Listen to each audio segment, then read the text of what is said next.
naka-out na itong mga anak ko from school. So, pasyalan naman natin ngayon mga classmates itong ating coding area. Nandito kami ngayon sa ating munting manukan. Samahan nyo kami mga classmates. Let's go!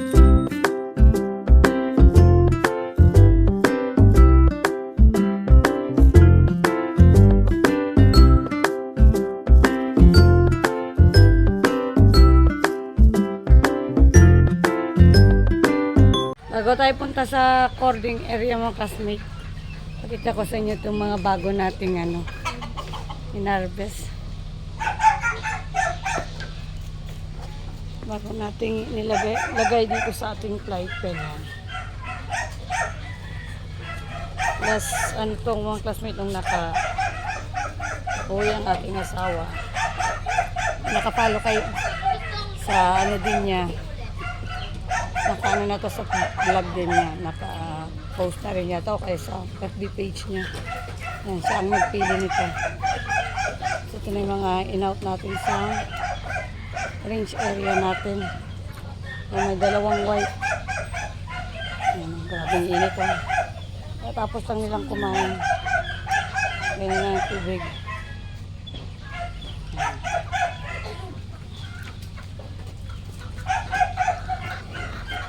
So, bali to? 6.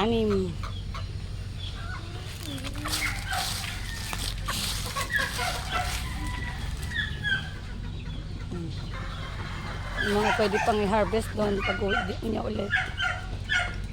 Mga to. Bulit yan.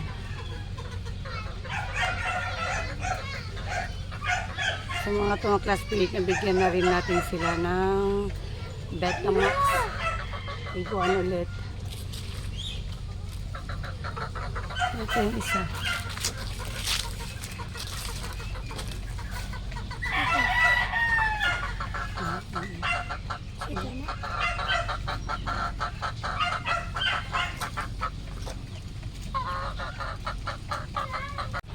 So ito mga classmates, in-out din na namin yung ating mga materyales. Nandito na sa cording.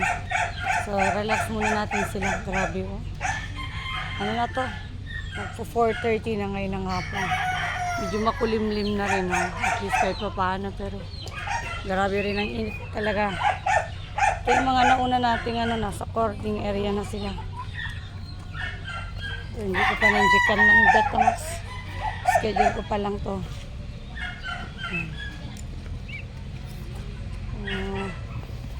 Ikutan din natin tong ating ito yata yung nanalo. Yan lang classmate, yung nanalo na white natin sa Aringay lang yun yung laban last April 11. Ito yata yung nanalo na bulik yung isa. Ay, oo, ito rin.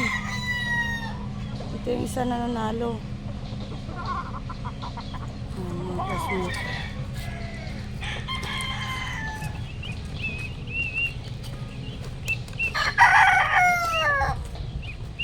Ito, white din natin.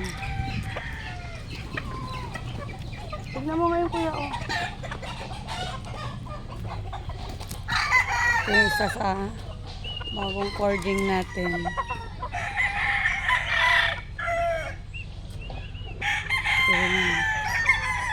Matured na.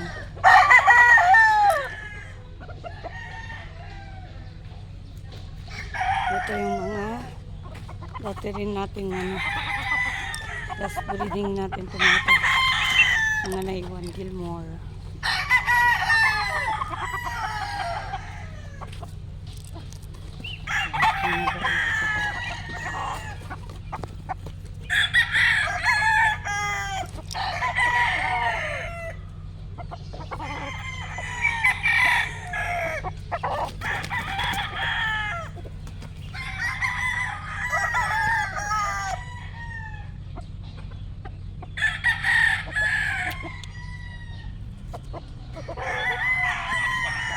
Palimlim.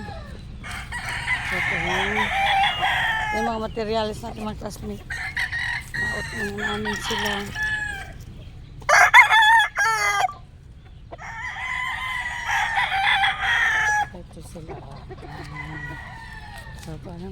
Ganda na naman tingnan pag may laman talaga yung cording area natin.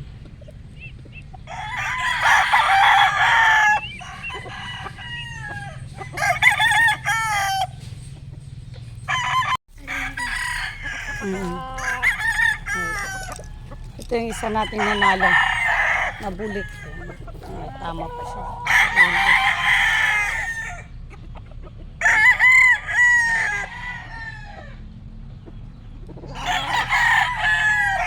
Ito yung dandelion natin.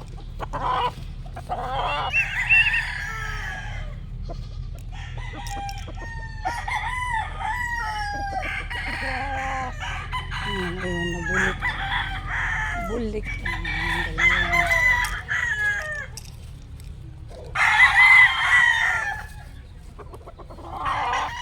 Nalagay natin ito.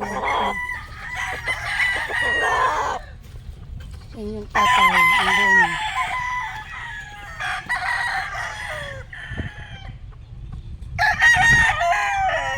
Hello.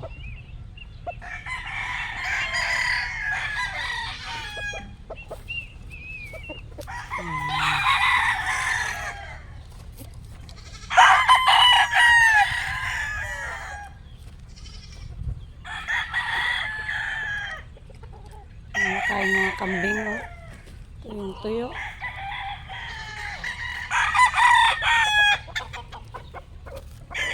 Ang dalawa natin gray.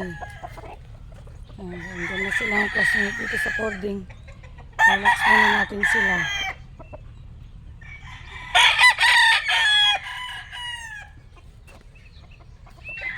Yan, mga ano natin dyan.